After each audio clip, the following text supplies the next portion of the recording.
어느 맑은 가을날 중국 어느 한 시골에 사는 지인의 모친께서 돌아가셨다.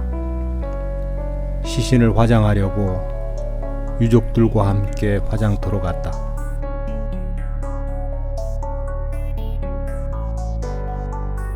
화장 수수료를 지불하고 2시간 후 유골을 찾아갈 수 있다는 말을 들으면서 우리는 화장터 마당으로 나와 벤치에 앉았다.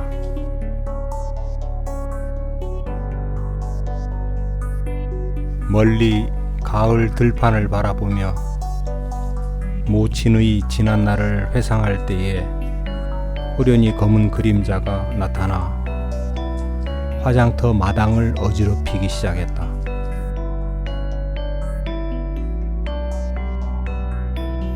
고개를 들어 위를 쳐다보았을 때 파란 하늘을 날아가는 화장장 굴뚝의 연기를 발견할 수 있었고, 방금 마당을 스쳐가는 그림자의 정체가 무엇인지를 알 수 있었다.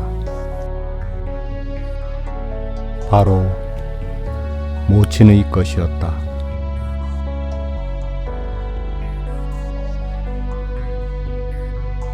사람은 헛것 같고 그의 날은 지나가는 그림자 같은 이이다. 인생이 허망하다 라는 말에는 대부분 사람들이 어느 정도 동의한다. 그러나 왜 이렇게 허망한가? 정말 허망이 전부인가? 벗어날 방법은 없는가 하는 사색이나 공부하는 일에 삶을 투자하는 사람들을 쉽게 찾아볼 수 없는 세상이다. 이 문제는 철학자나 종교하는 사람들만의 몫이 아니라 모든 인생에게 주어진 숙제이고 유업이다. 먹고 살기 바쁜데 자식 키우는 재미로 내 인생을 위하여 혹은 남을 위하여 산다고 하지만 이 헛것 같은 그림자 인생에서 자유롭지 못하다. 자식 하나 열심히 키운 결과가 헛것 같은 그림자 인생 한 명 더 복제한 수고라면 정말 허망하지 않은가?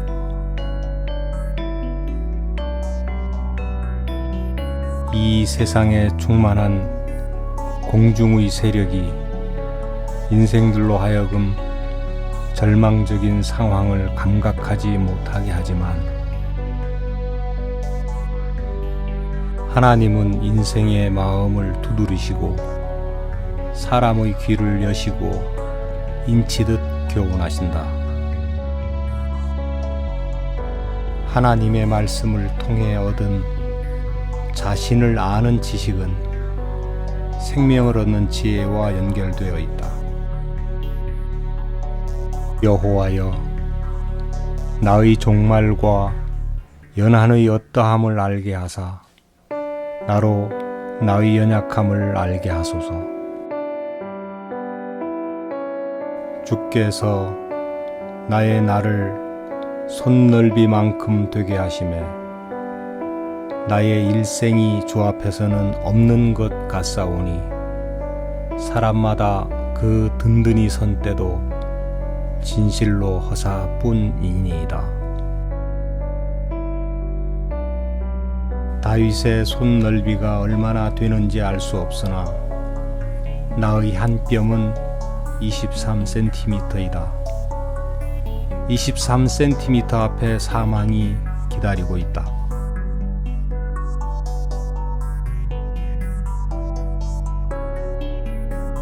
하늘의 별을 보면서 아브라함은 하나님을 믿는 믿음을 얻었는데, 하늘의 별을 보고 스티븐 호킹은 하나님은 없다고 한다. 셀 수 없는 광대한 별의 세계 앞에서 아브라함은 먼지와 같은 자신이 보였지만 호킹의 계산 속에는 자신을 아는 지혜가 결여되어 있다.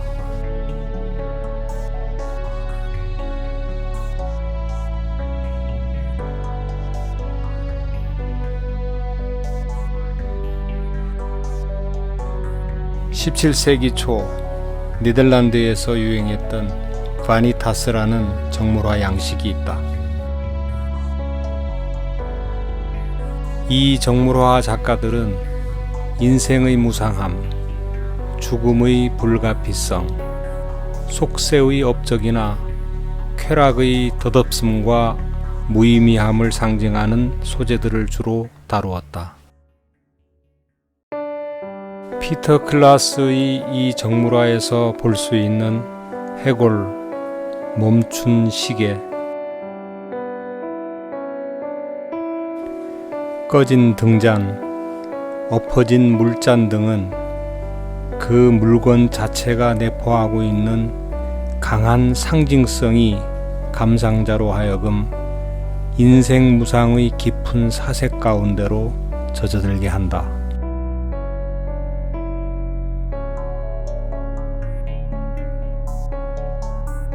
성서를 근거로 한 시각으로 인생을 표현한 화가가 있다. 조르주 드라 투르인데, 투르의 그림에는 보다 극적인 바니타스의 세계가 연출되어 있다.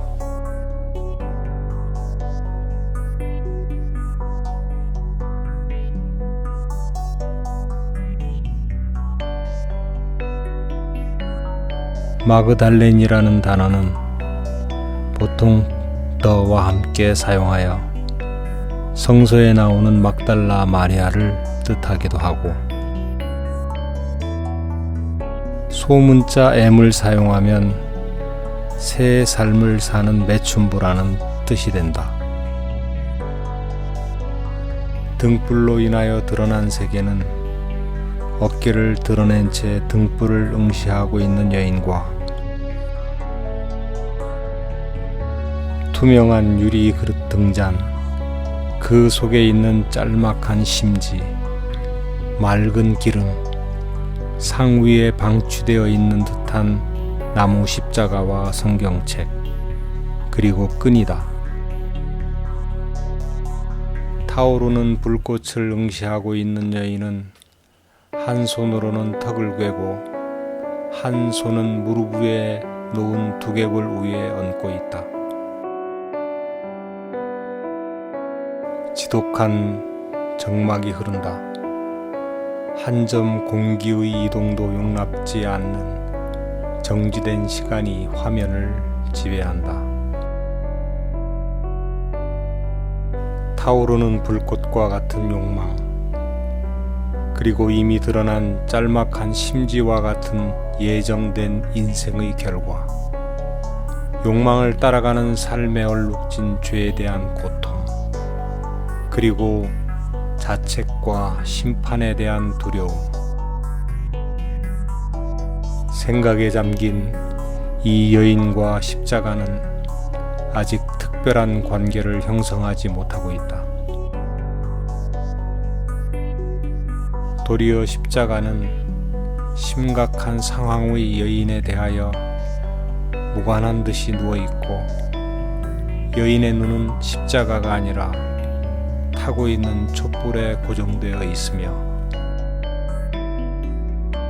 그의 두 손은 사망이라는 결과에서 벗어날 수 없다는 깊은 사색의 세계를 연출해내고 있다. 이 상황은 피할 수 없는 인생에 대한 질문이다. 촛불은 지금 빛을 발하지만 잠시 후에는 소멸될 어두움이 아닌가. 우리는 지금 살아있는 것 같지만 잠시 후에는 촛불처럼 꺼져버릴 존재가 아닌가. 불꽃 같은 욕망과 그 욕망으로 말미암은 죄악된 삶의 지울 수 없는 흔적,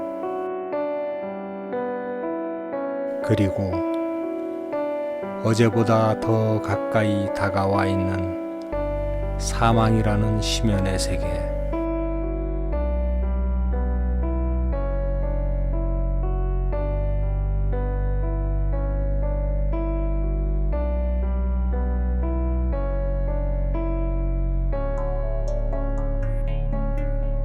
이 그림에서 등불은 사람의 손에 가려져 있다.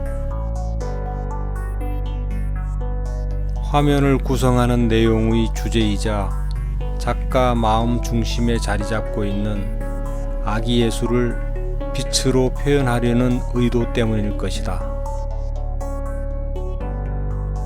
등불이 가려짐으로 아기 예수가 밝은 빛으로 화면 속의 공간을 밝히고 있다. 화면의 내경에 흐르는 분위기는 정막이 아니라 소망이다. 등불 앞의 마그달렌에서의 빛은 인생의 욕망과 죄악을 드러내며 꺼져가는 빛이지만 이 그림에서 아기 예수는 세상을 밝히는 빛으로 모든 사람들에게 생명을 주는 어린 양의 형상을 상징적으로 나타내는 빛으로 투르는 표현하였다.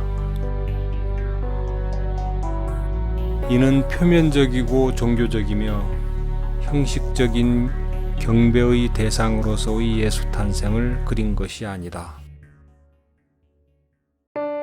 당시 농촌의 리얼한 일상을 근거로 하나님의 메시지를 전달하려는 의도적이고 적극적인 사실주의적 표현 세계이다.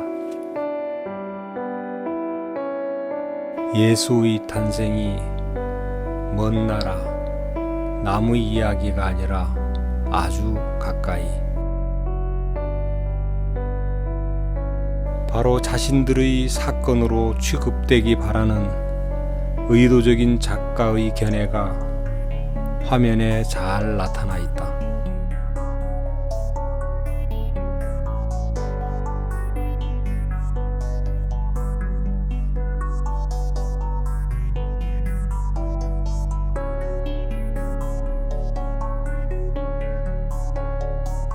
아버지 요셉은 허리를 굽혀 열심히 일을 하고 있다. 어린 예수는 불을 밝혀 아버지의 작업을 돕고 있다. 어린 아들과 아버지가 함께 일을 하는 정다움. 이 전경이 화가가 원하는 표현의 전부는 아니다. 투르가 연출한 이 화면은 정다움 그 이상의, 그야말로 지고한 감동의 세계를 상상해낼 수 있게 한다. 불빛을 다 차단하지 못하고 반투명체가 되어 은은한 빛을 발하는 주옥 같은 손. 그 묘사는 화면에 생명력을 불어넣어 주기에 충분하다. 빛과 예수가 하나의 광채가 된 조명에 드러난 요셉의 형상은 사뭇 진지하다. 허리를 굽히고 두 손으로 드릴을 힘주어 잡고 있는 자세는 촛불에 가깝게 비춰지게 하는 작가의 의도적 표현을 느끼게 한다. 감상자의 시선이 그의 얼굴에 이르면서 돌연 뜻밖의 상황을 발견하게 된다. 요셉의 눈이 젖어 있어 보인다. 퀄리티가 떨어지는 복제 사진을 근거로 설명되기 어려운 내용이지만 내게는 그렇게 보였다. 이 투르의 화면에는 그의 성서적 견해가 담겨 있다. 어린 예수 앞의 요셉은 아비로서가 아니라 대속자 앞의 속량을 입을 한 인생으로 설명할 수 있다. 대오감읍, 큰 깨달음에 감동되어 운다는 뜻이다. 요셉의 눈에 맺힌 눈물을 설명할 만한 사자성어다. 향나무는 찍는 도끼에 향기를 묻힌다는 말처럼 예수는 죄인을 위하여, 자신을 죽이는 자를 위하여 십자가에 오르셨다. 마치 고려장하고 돌아가는 아들이 길을 잃을까봐 돌아가는 길목의 나뭇가지를 꺾어 놓은 어머니의 마음과 같은 세계이다.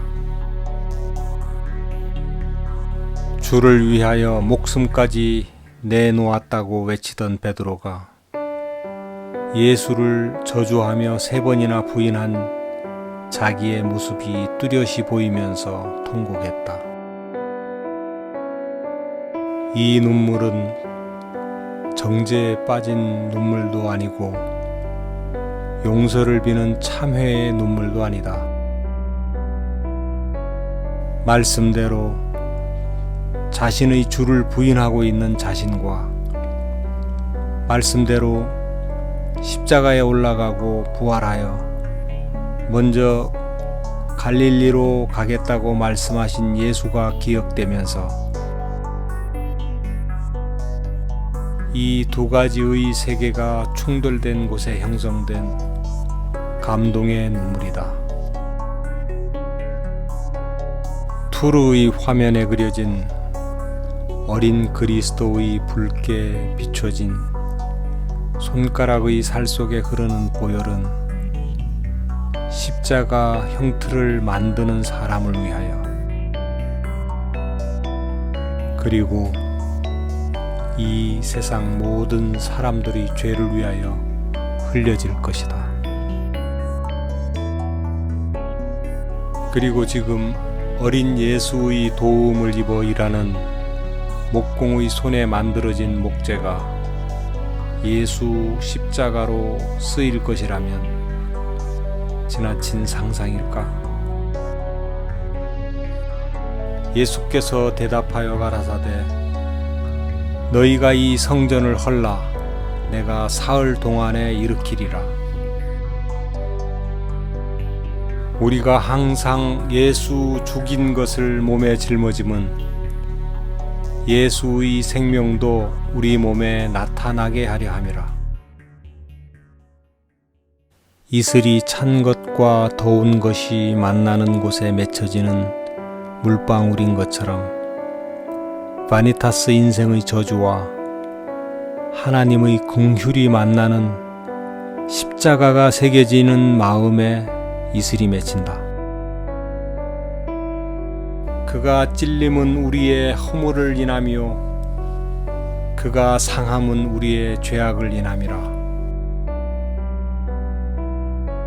그가 징계를 받음으로 우리가 평화를 누리고 그가 채찍에 맞음으로 우리가 나음을 입었도다.